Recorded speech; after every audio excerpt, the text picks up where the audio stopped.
नमस्कार दोस्तों, आप लोग को एबी नर्सिंग एजुकेशन में स्वागत है। हम लोग एक टॉपिक देखेंगे जो मोस्ट इंपोर्टेंट टॉपिक है नॉर्सेट के लिए। उसमें से 2 मार्क श्योर आता है एग्जाम में। तो हम लोग उस टॉपिक का नाम है एंजिना पेक्टोरिस। हम लोग एंजिना पेक्टोरिस का क्या डेफिनेशन है, उसका कॉजेस क्या है, साइन सिम्टम क्या है, डायग्नोस्टिक इवैल्यूएशन क्या है और उसका मैनेजमेंट कैसे करते हैं, कौन सा ड्रग ऑफ चॉइस रहता है, कौन सा साइन कन्फर्मेटिव साइन होता है और कौन सा डायग्नोस्टिक इवैल्यूएशन जो कन्फर्मेटिव होता है और कॉजेस कौन सा मोस्ट कॉमन कॉजेस होता है। ये सब हम लोग नॉर्सेट में हर बार क्वेश्चन आता है। तो हम लोग उसी टॉपिक को आज फोकस करके एक टॉपिक लाए हैं, एंजिना पेक्टोरिस, जो एक सीएडी का टॉपिक है, कोरोनरी आर्टरी डिजीज का। उसी टॉपिक को हम लोग आज देखेंगे। तो हम लोग आप लोग को ईसीजी पहला इससे पहले पढ़ चुके हैं ईसीजी। तो आप लोग को एंजिना पेक्टोरिस में क्या है, ईसीजी चेंजेस होने वाले उसके ऊपर भी हम लोग फोकस करेंगे। तो एंजिना पेक्टोरिस क्या है हम लोग देखते हैं। एक चीज होता है मायोकार्डियम सप्लाई और क्या होता है मायोकार्डियम डिमांड।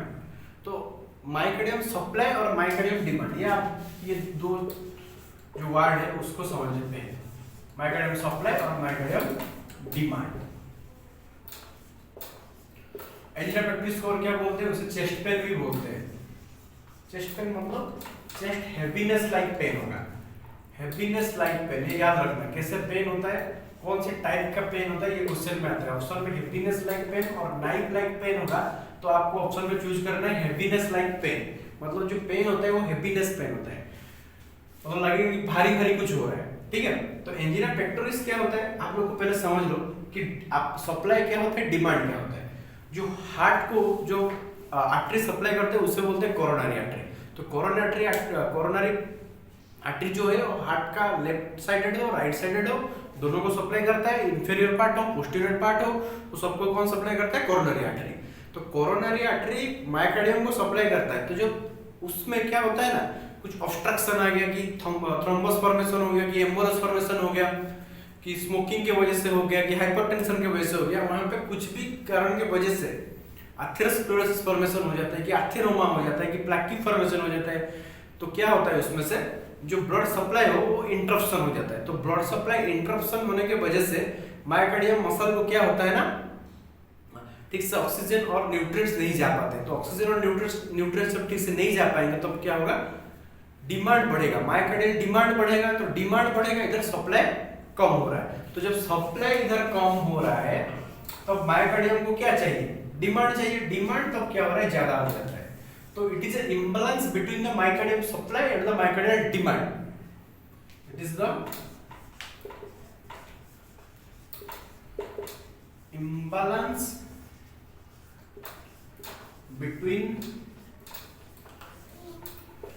the myocardium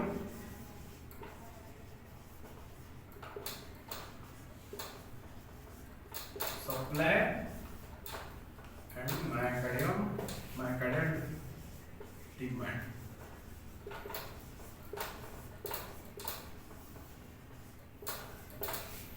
ठीक है, तो ये क्या होता है, ये इंबैलेंस होता है किसके अंदर, मायोकार्डियम सप्लाई और मायोकार्डियल डिमांड के बीच। तब क्या होता है, जब क्या होगा ना, जब ठीक से सप्लाई नहीं होगा तो क्या होगा, जो सेल है आप लोगों को पता होगा, सेल में 2 टाइप का रेस्पिरेशन होता है। एक होता है एरोबिक रेस्पिरेशन, एक होता है एनारोबिक रेस्पिरेशन। तो एरोबिक रेस्पिरेशन आप लोगों को पता होगा in the presence of oxygen, और एनारोबिक इंस्पिरेशन क्या होता है, जो in the absence of oxygen. तो यहाँ पे क्या हो रहा है ना, जब डिमांड बढ़ गया है, आर्टरी में एथेरोमा फॉर्मेशन हो गया है, फैटी सब्सटेंस एक्युमुलेशन हो गया, ब्लड क्लॉट फॉर्मेशन हो गया या थ्रोम्बस फॉर्मेशन हो गया है, तो उसके वजह से तो क्या होता है ना, ब्लड सप्लाई नहीं हो पाता है। ब्लड सप्लाई नहीं हो पाएगा तो क्या होगा, जो मसल है हार्ट के मसल में स्टार्ट हो जाएगा एनारोबिक रेस्पिरेशन। एनारोबिक रेस्पिरेशन मतलब in the absence of oxygen. जब आप लोग को पता होगा, जब एनारोबिक रेस्पिरेशन होता है तो क्या फॉर्मेशन होता है, लैक्टिक एसिड फॉर्मेशन होता है। लैक्टिक एसिड फॉर्मेशन होगा तो क्या होगा, पेन होगा। तो कौन से टाइप का पेन होगा, हैवीनेस लाइक पेन होगा, नाइफ लाइक पेन नहीं होता है इसमें। समझना, नाइफ लाइक पेन का मतलब मायोकार्डियल इंफ्राक्शन में होता है और इसमें क्या होता है, हैवीनेस लाइक पेन। ये याद रखना, ये थोड़ा डिफरेंस है। और ये पेन क्या है, ये डैमेज क्या है, ये एक रिवर्सिबल डैमेज है, मतलब इस पर डैमेज इतना होता नहीं है। मतलब डैमेज जो होता है वो मायोकार्डियल इंफ्राक्शन में होता है, एंजिना पेक्टोरिस में डैमेज भी इतना होता नहीं है। तो ये रिवर्सिबल बीमारी है, ये ठीक हो सकता है और सिर्फ चेस्ट पेन के साथ अदर सिम्टम्स भी आते हैं। तो हम लोग, तो आप लोग को पता होगा क्या है डेफिनेशन उसका, हम लोग लिख लेते हैं। ठीक है, ये आप लोग स्क्रीनशॉट ले लो, आप लोग के लिए इजी रहेगा लिखने के लिए। ठीक है,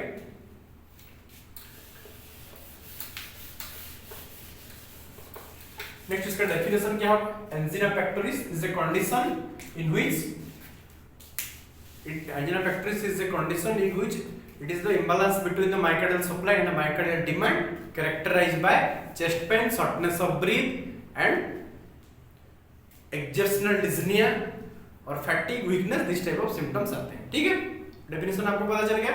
अभी हम लोग उसका टाइप्स के कॉजेस के बारे में पढ़ेंगे, जो कॉजेस क्यों ये सब मतलब एंजिना पेक्टोरिस क्यों होता है, उसका कॉजेस क्या है हम लोग अभी देखेंगे।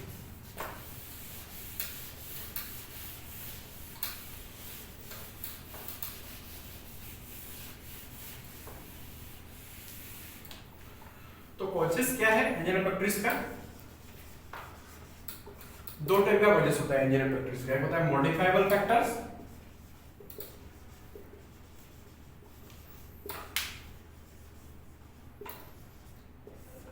एक होता है non modifiable factors.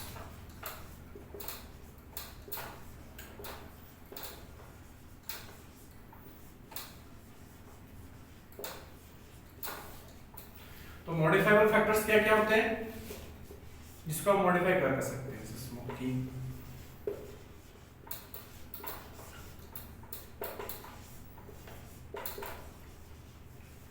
Alcoholism, obesity,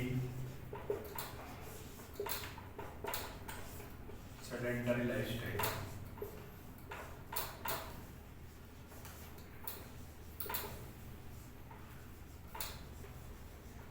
और क्या क्या मॉडिफाई नहीं कर पाएंगे, जैसे एज,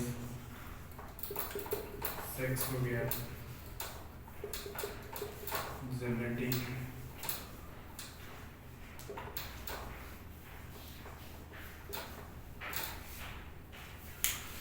तो हम लोग एंजिना पेक्टोरिस का कॉजेस जो पढ़ते हैं, दो टाइप का कॉजेस पढ़ते हैं। एक पढ़ते हैं मॉडिफाइबल कॉजेस और एक होता है नॉन मॉडिफाइबल रिस्क फैक्टर्स। मतलब ये फैक्टर जो होते हैं ये मतलब लीड्स करते हैं एंजिना पेक्टोरिस होने का।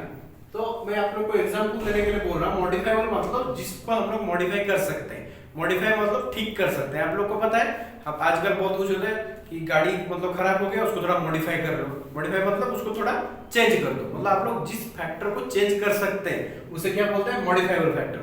जिस फैक्टर को आप चेंज नहीं कर सकते उसे क्या बोलते हैं, नॉन मॉडिफाइबल फैक्टर। जैसे कि स्मोकिंग हो गया, स्मोकिंग को जिस क्या करता है एंजिना पेक्टोरिस। आप लोग को पता है मतलब स्मोकिंग कैसे एंजिना पेक्टोरिस करता है। स्मोकिंग में निकोटिन होता है, तो उस निकोटिन का काम क्या है, वासोकंस्ट्रिक्शन करना, वासोस्पैज्म करना। उसमें क्या होगा ना, पेशेंट को एंजाइना होगा।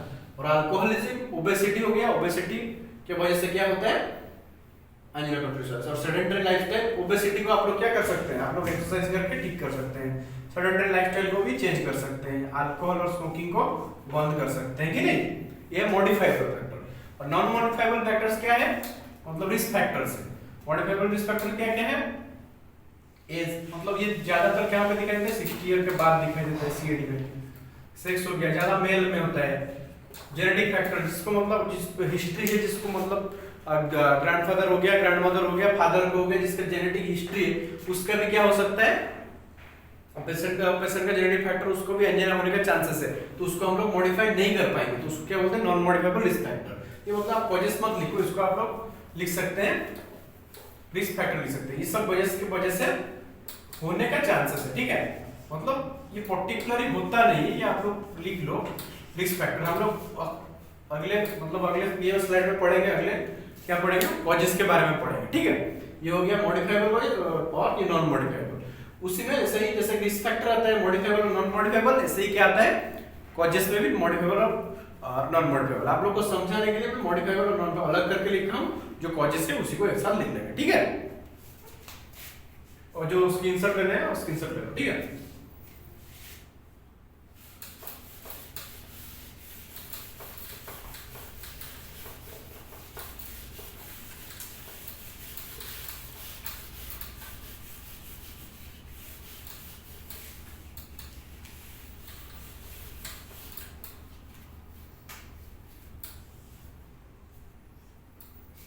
अभी हम लोग कॉजेस देखेंगे। क्वेश्चन एग्जाम में क्वेश्चन आता है मोस्ट कॉमन कॉज।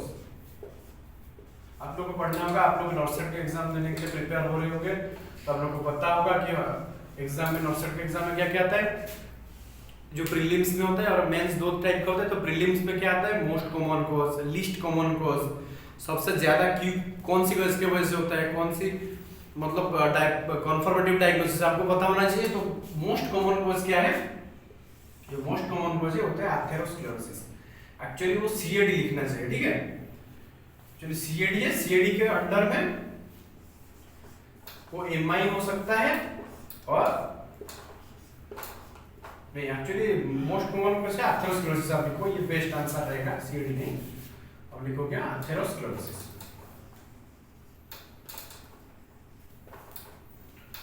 एथेरो एक दो वर्ड होता है, एक होता है एथेरोस्क्लेरोसिस और उसका कॉजेस आर्टेरियोस्क्लेरोसिस भी होता है, ठीक है। तो दो चीज होता है, आर्टेरियोस्क्लेरोसिस एंड एथेरोस्क्लेरोसिस। तो आर्टेरियोस्क्लेरोसिस मतलब आर्टेरियोस्क्लेरोसिस में आर्टेरी और स्क्लेरोसिस दो वर्ड है, ठीक है। स्क्लेरोसिस तो आर्टेरियो मतलब आर्टेरी, स्क्लेरोसिस मतलब हार्डनिंग। तो hardening of the artery due to any cause, ठीक है, कुछ भी कॉजेस की वजह से आर्टरी हार्डनिंग हो जाना बोलते हैं आर्टेरियोस्क्लेरोसिस। और उसी का एक टाइप है एथेरोस्क्लेरोसिस।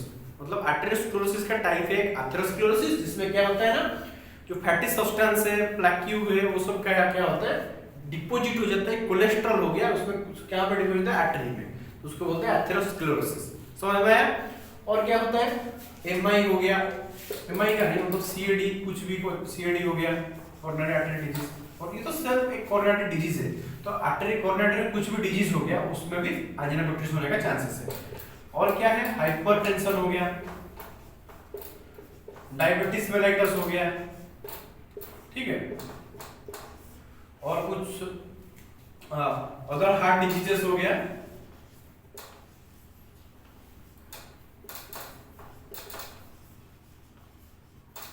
ये सब में क्या होता है, एंजिना पेक्टोरिस होने का चांसेस है।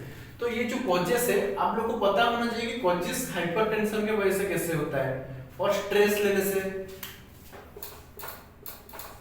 एक्सेसिव स्ट्रेस,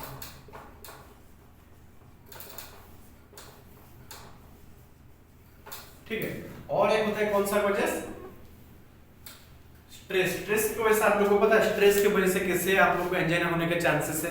क्योंकि स्ट्रेस में क्या होता है ना, आप लोगों को पता होगा, सिंपैथेटिक नर्वस सिस्टम एक्टिवेट होता है। सिंपैथेटिक नर्वस सिस्टम को और क्या बोलते हैं, adrenergic nervous system, anticholinergic nervous system, और क्या बोलते हैं, कैटाबोलिक नर्वस सिस्टम। आप लोगों को कैटाबोलिक मतलब ब्रेक डाउन करना। तो जब लिवर से क्या आता है, लिवर में क्या स्टोर होता है, ग्लाइकोजन, और ग्लाइकोजन लिवर से ब्रेक डाउन होके ब्लड में क्या, ग्लूकोज के रूप में आता है। कैटाबोलिक मतलब कैटाबोलिज्म होना। पेशेंट जब स्ट्रेस लेगा, स्ट्रेस लेने से क्या होगा, सिंपैथेटिक नर्वस सिस्टम एक्टिवेट होगा। सिंपैथेटिक नर्वस सिस्टम एक्टिवेट होने से क्या होगा, कैटाबोलिक स्टार्ट होगा। कैटाबोलिज्म मतलब डिस्ट्रक्शन होना स्टार्ट होगा। क्या डिस्ट्रक्शन होना स्टार्ट होगा, ग्लाइकोजन डिस्ट्रॉय होना स्टार्ट होगा। जब ग्लाइकोजन डिस्ट्रॉय होगा तो किस फॉर्म में बाहर में, किस ग्लाइकोजन डिस्ट्रॉय होगा कहां पे, लिवर पे। और लिवर पे डिस्ट्रॉय हो गया ग्लाइकोजन, ब्रेकडाउन होगा क्या, कौन सा ब्रेकडाउन में होगा, ग्लूकोज में। और ग्लूकोज कहां पे आएगा, ब्लड स्ट्रीम में। ग्लूकोज ब्लड स्ट्रीम में आएगा तो डायबिटीज मेलाइटस होगा, और डायबिटीज मेलाइटस जो होने की वजह से हाइपरटेंशन होगा। हाइपरटेंशन डायबिटीज मेलाइटस दोनों भाई की तरह होता है, एक होने से चले जाते हैं।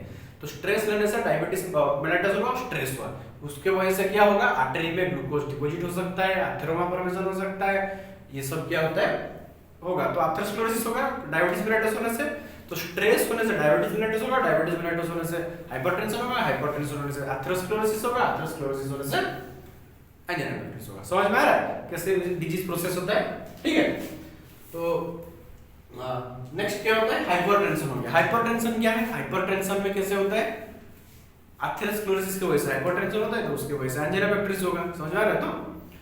तो हम लोग उसका कॉन्फर्मेटिव मतलब कॉन्फर्मेटिव बोल रहा हूं, मोस्ट कॉमन कॉज देख लिया और उसका डेफिनेशन क्या है देख लिया। अभी हम लोग क्या देखेंगे, उसका टाइप्स देखेंगे।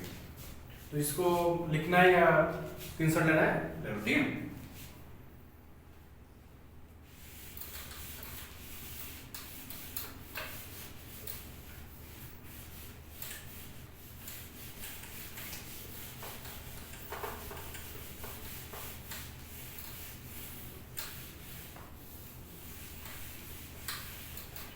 अभी हम लोग क्या देखेंगे, टाइप्स ऑफ एंजाइना पेक्टोरिस।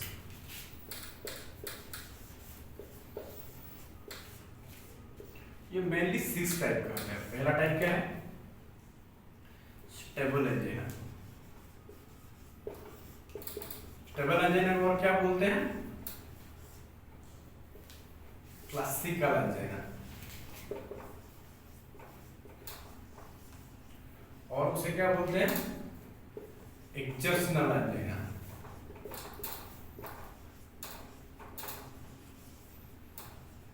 ठीक है। Next unstable angina.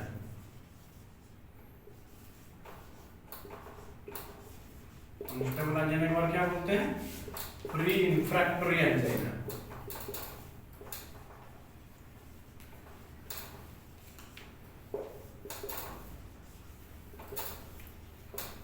नेक्स्ट क्या होता है? Variant angina. वेरिएंट एंजाइना को और क्या बोलते हैं? प्रिज्मेंटल एंजाइना।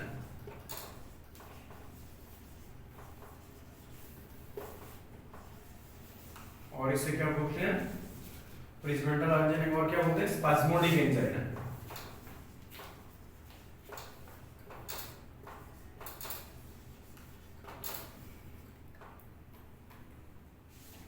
और एक क्या होता है? रिफ्रैक्टरी। रिफ्रैक्टरी एंजाइना का इससे और क्या बोलते हैं? इंट्रैक्टेबल। ठीक है। और एक एंजाइना है 5 नंबर ऊपर लिख रहा हूं, उसे बोलते हैं साइलेंट एंजाइना।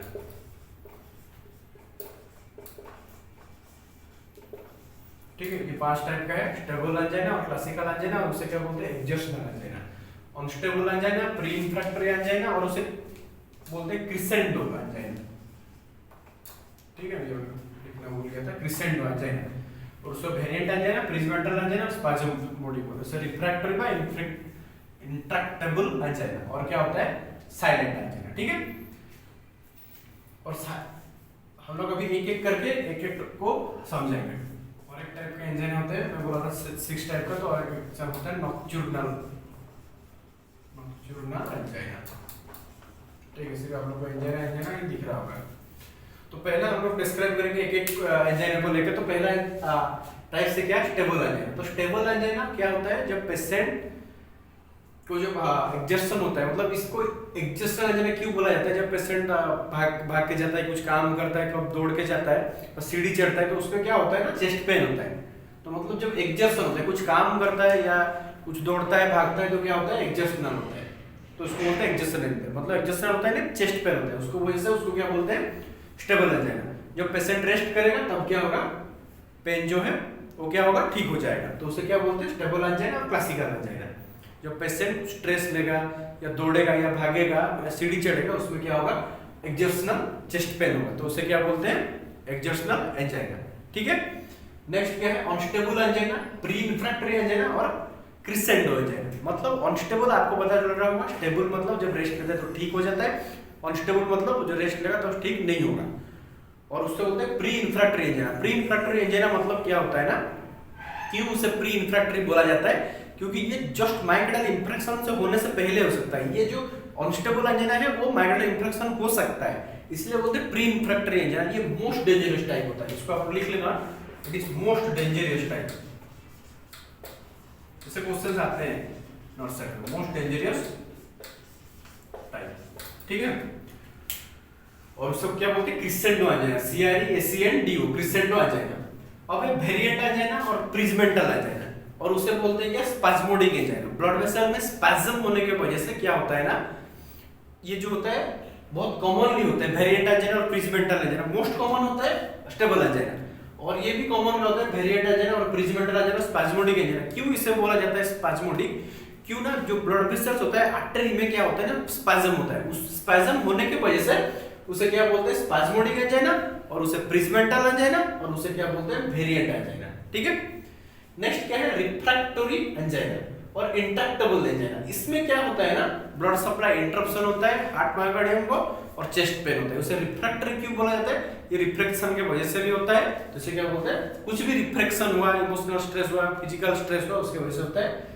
और क्या है साइलेंट एंजाइना। साइलेंट एंजाइना मतलब इसका जो साइन सिम्टम है वो नहीं आता है, पता नहीं चलता है। चेस्ट पेन भी चेस्ट पेन होता है लेकिन थोड़ा कम अमाउंट में होता है, तो पता नहीं चलता है, मतलब ये साइलेंटली आके ब्लड सप्लाई इंटरप्शन करके सप्लाई को कम करके और जो डिमांड है वो बढ़ा देता है, उसके वजह से एंजाइना होता है। और नॉक्टर्नल एंजाइना जो लास्ट में है, नॉक्टर्नल एंजाइना मींस उसमें क्या होता है, पेशेंट को रात में चेस्ट पेन होता है, दिन में ठीक हो जाता है, कुछ भी प्रॉब्लम दिन में नहीं होता है, लेकिन रात को क्या होता है ना, सीवियर चेस्ट पेन होता है जिससे लगता है उसका हार्ट फेलियर हो गया, लेकिन ऐसे कुछ नहीं है क्योंकि ये एंजाइना चेस्ट पेन होगा। और एक एक मतलब टाइप का केसेस आते हैं, रात को जो पेशेंट ज्यादा खा लेते हैं ना, तो क्या होता है ना, ये मतलब डिमांड को मतलब ज्यादा करता है। आपको पता है जब ज्यादा पेशेंट कुछ भी कोई आदमी ज्यादा खाएगा तो उसको डाइजेस्ट करने के लिए मेटाबॉलिज्म भी ज्यादा होना जरूरी है।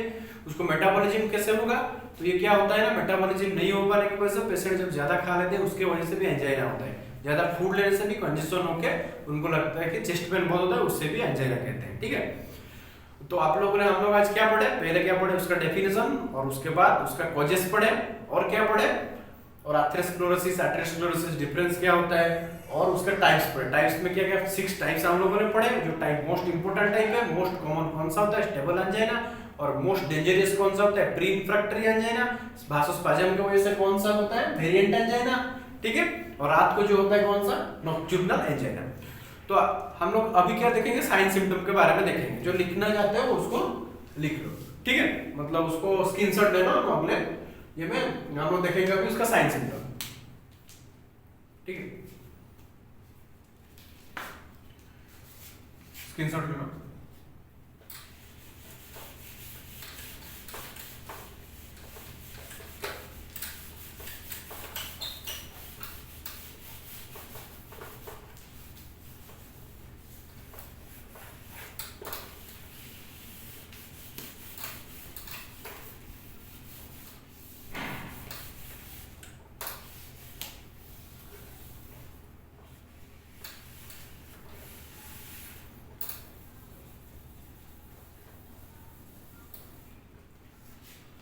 तो उसका साइन सिम्टम क्या होता है,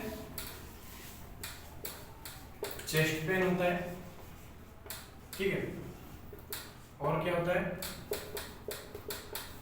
टैकीकार्डिया होता है,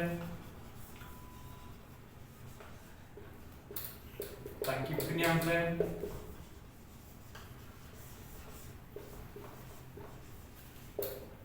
और क्या होता है, शॉर्टनेस ऑफ ब्रीथ होता है, और सबसे इन एक्सर्शन,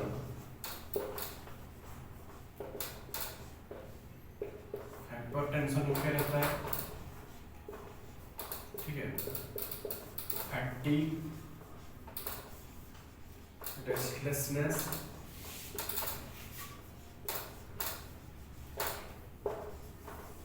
वीकनेस रहता है। पेन जो होता है वो रेडिएट कहाँ पे होता है, शोल्डर को भी रेडिएट होता है, रेडिएटिंग लाइक पेन।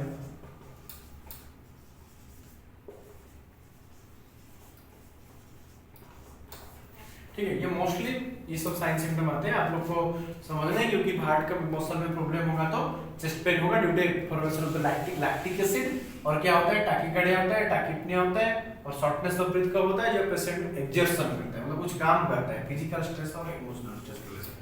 हाइपरटेंशन भी होता है, और वीकनेस रहता है, रेस्टलेसनेस होता है, और जो पेन होता है रेडिएटिंग लाइक पेन होता है। क्या होता है उसमें, जो पेन होता है शोल्डर को रेडिएट होता है। ठीक है, हम लोग का साइन एंड सिम्टम हो गए। हम लोग अभी देखेंगे डायग्नोस्टिक इवैल्यूएशन। आप लोग को पता है होगा डायग्नोस्टिक इवैल्यूएशन में क्या करते हैं, पहले history collection, physical examination. History collection में क्या हिस्ट्री कलेक्ट करेंगे, उसका स्मोकिंग है, अल्कोहलिज्म है, या हाइपरटेंशन है, प्रीवियस डायबिटीज मेलिटस था, या any type of heart disease था, या पहले हार्ट ऑपरेशन हुआ है, या जेनेटिक के मतलब उनका फैमिली हिस्ट्री कलेक्ट करना है, और पेशेंट कौन सा ऑक्यूपेशन से बिलोंग करता है उसको भी आप लोग को हिस्ट्री कलेक्टेड करना है, और कौन सी एरिया में रहता है, उसका एरिया क्या है, क्योंकि वो उसका एरिया से भी अफेक्ट आता है। एक एक रीजन होता है जिसमें हार्ट मतलब हार्ट का जो बीमारी है ज़्यादा दिखाई देता है। और क्या हो गया, फिजिकल एग्जामिनेशन। फिजिकल एग्जामिनेशन क्या करना है, फिजिकल एग्जामिनेशन में आप लोग हेड टू एग्जामिनेशन करना है, आईज को चेक करना है, रेस्पिरेटरी और मोस्टली रेस्पिरेटरी कार्डियोवास्कुलर फंक्शन को चेक करना है।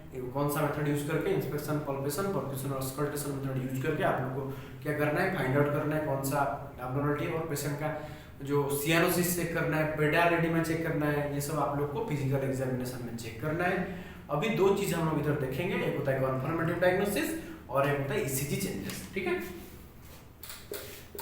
इसको आप लोग को याद करना है। कन्फर्मेटिव डायग्नोसिस क्या है और ईसीजी चेंजेस, सेकंड क्या है ईसीजी चेंजेस। ठीक है, कन्फर्मेटिव डायग्नोसिस क्या है, कार्डियक कैथेटराइजेशन।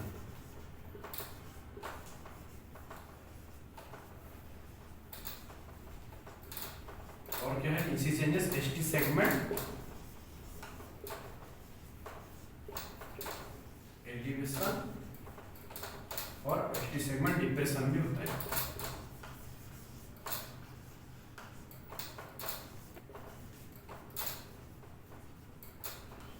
ठीक है, तो इसका कन्फर्मेटिव डायग्नोसिस क्या है, कार्डियक कैथेटराइजेशन। आप लोग कंफर्म कर सकते हैं कार्डियक कैथेटराइजेशन करके, और भी डायग्नोसिस करते हैं जैसे एंजियोग्राफी हो गया करते हैं उसमें। ईसीजी चेंजेस क्या है, एसटी सेगमेंट इसमें एलिवेटेड होता है, एसटी डिप्रेशन होता है। तो हम लोग ईसीजी, क्योंकि एसटी सेगमेंट एलिवेशन एमआई में भी होता है, ST segment elevation angina pectoris में होता है। तो हम लोग पता नहीं कर पाएंगे कि एसटी सेगमेंट जो एलिवेट हुआ है वो एंजाइना की वजह से हुआ है या माइग्रेनल इंफ्रेक्शन की वजह से हुआ है। ठीक है, तो इसी चीज से हम लोग पता नहीं कर पाए, आप लोगों को सिर्फ याद रखना है ये चेंजेस होता है। तो और भी हम लोग कर सकते हैं जैसे एंजियोग्राफी हो गया, इकोकार्डियोग्राफी हो गया, ये सब हम लोग एंजाइना पेक्टोरिस में चेक करके बता कर सकते हैं। ठीक है, तो आप लोग का डायग्नोस्टिक इवैल्यूएशन हो गया। अभी हम लोग क्या देखेंगे, मैनेजमेंट। उसका मैनेजमेंट क्या होता है, मेडिकल मैनेजमेंट क्या होता है और फार्माकोलॉजिकल मैनेजमेंट क्या होता है। तो हम लोग डायग्नोस्टिक इवैल्यूएशन खत्म हो गया, हम लोग अभी देखेंगे मैनेजमेंट।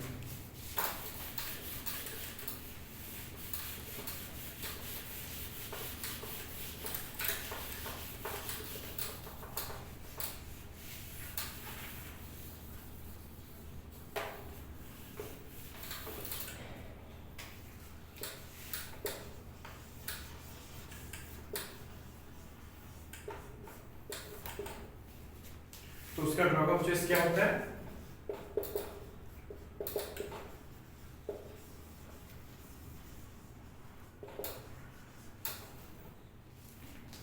नाइट्रोग्लिसरीन। आप लोग को ड्रग ऑफ चॉइस क्या है, नाइट्रोग्लिसरीन। एक जो भासोडायलेटर ड्रग है, ये भासोडायलेटर क्या करता है, कोरोनरी आर्टरी को डायलेट कर देता है। डायलेट करने से ब्लड सप्लाई जो वो बढ़ जाता है। तो ब्लड सप्लाई बढ़ेगा तो मार्केट में डिमांड कम होगा, सॉरी ब्लड सप्लाई को ये बढ़ा देता है भासोडायलेशन। ये कहाँ पे देता है, ये ब्रांड नेम से क्या आता है, सॉर्बिटेट 5 mg का टैबलेट आता है। ये हम लोग क्या करते हैं ना, 5 मिनट छोड़ के एक मेडिसिन और एक मेडिसिन हम लोग इसे देते हैं। तो उसका ब्रांड नेम क्या है, सॉर्बिटेट आता है। कहाँ पे देते हैं, सबलिंगुअली देते हैं। सबलिंगुअली मतलब जो टोंग के नीचे देते हैं। सबलिंगुअली देने से क्या होगा, फास्ट एब्जॉर्प्शन होगा, ये फास्ट मेटाबॉलिज्म को क्रॉस करेगा, देने से क्या होगा, भासोडायलेशन होगा, तो पेशेंट को जो चेस्ट पेन है वो ठीक हो जाएगा। ठीक है, और इसका और भी मतलब नाइट्रेट ग्रुप यूज करते हैं, ये है कौन सा, नाइट्रोग्लिसरीन। और क्या क्या एग्जांपल होता है, आइसोसोर्बाइट डाइनाइट्रेट, आइसोसोर्बाइट मोनोनाइट्रेट। जो आइसोसोर्बाइट मोनोनाइट्रेट है वो जो मेडिसिन है वो क्या हम लोग यूज करते हैं, ओरली यूज करते हैं। तो हम लोग क्यों, मतलब एक क्वेश्चन आता है कि हम लोग क्यों नहीं देते हैं जो मेडिकेशन से, मतलब क्यों आईवी नहीं देके सबलिंगुअली देते हैं। डायरेक्ट हम लोग सेंट्रल लाइन में भी उसका नाइट्रोग्लिसरीन हम लोग आईवी दे सकते हैं, लेकिन क्यों नहीं देके सबलिंगुअली देते हैं। और पेशेंट को जो नाइट्रोग्लिसरीन है हम लोग क्यों नहीं देते हैं पेरेंट्रल, मतलब क्यों ओरल रूट में क्यों नहीं देते हैं, क्योंकि ये जो होता है एसिड लायबल मेडिकेशन होता है। एसिड लायबल मेडिकेशन मतलब ये क्या करता है, ये एसिड लायबल, ये इतना लिख लो, बाकी जो बोल रहा हूँ वो याद रखो, इतना लिखने का जरूरत नहीं है।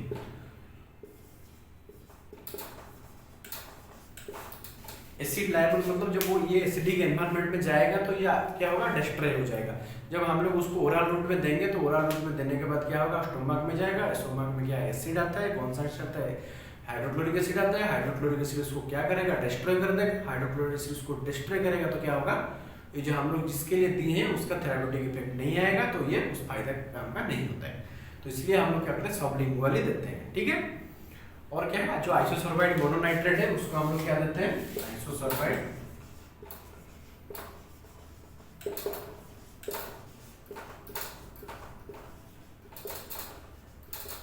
इसमें देते हैं ओरली देते हैं, ये याद रखना। कितना mg का टैबलेट आता है नाइट्रोग्लिसरीन, 5 mg का आता है। ठीक है, उसको हम लोग 5 मिनट के इंटरवल में हम लोग क्या करते हैं, 5 mg करके 15 मिनट तक देते हैं। ये 15 मिनट में नाइट्रोग्लिसरीन देने के बाद पेन कम नहीं हुआ, मतलब ये कौन सा है, ये हो गया है आप लोग का एमआई, और उससे बोलते हैं अनस्टेबल एंजाइना और प्री इंफ्रैक्टरी एंजाइना, और ये एमआई के लिए प्रयास मतलब जा चुका है, तो उसको एमआई होने का कन्फर्म हो गया कि इंजन नहीं है, एमआई हो सकता है। ठीक है, तो और क्या क्या होता है देते हैं हम लोग, बीटा ब्लॉकर देते हैं, कैल्शियम चैनल ब्लॉकर देते हैं। बीटा ब्लॉकर क्यों देते हैं? हार्ट रेट को कम करने के लिए, और बीटा ब्लॉकर डिमांड को कम करता है। मतलब जब बीटा ब्लॉकर देंगे, बीटा ब्लॉकर देने से क्या होगा? हार्ट रेट कम होगा, हार्ट रेट कम होगा मतलब बीटिंग कम होगा, बीटिंग कम होगा मतलब बीट ज्यादा करेगा तो क्या होगा?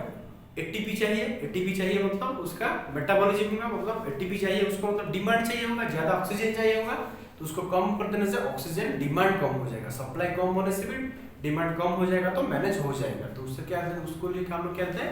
बीटा ब्लॉकर देते हैं। ठीक है, बीटा ब्लॉकर। और क्या मेडिसिन देते हैं? एसी इनहिबिटर्स भी देते हैं। क्यों देते हैं एसी इनहिबिटर्स?